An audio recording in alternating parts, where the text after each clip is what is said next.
আজকে আমি চলে এসেছি মামাবাড়িতে দমদমে। মামাবাড়িতে কালী পুজো উপলক্ষে আসা হয়েছে। শীতলী পুজো হয় এই গরমে, ঠাকুরকে অতিরিক্ত গরমে ফল দিয়ে পুজো দেওয়া হয়। আর বাৎসরিক পুজো হয় কার্তিক মাসে, সেই উপলক্ষেই আসা হয়েছে।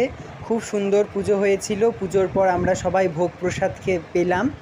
প্রথমেই লেবু দিয়ে দিয়েছে, তারপরে এটা লবণ দিল, আর তারপরে ঝরঝরে ভাত, আর তার সাথে ভেজ ডাল। ভেজ ডালটা সত্যি খুবই সুন্দর হয়েছিল।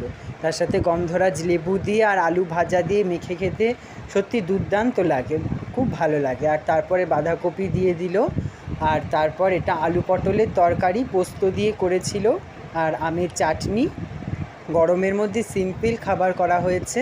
আর একটা করে পাঁপড়, আর তার সাথে কমলা ভোগ দেওয়া হয়েছে। কমলা ভোগটা খুব কেমন লাগলো ভিডিও?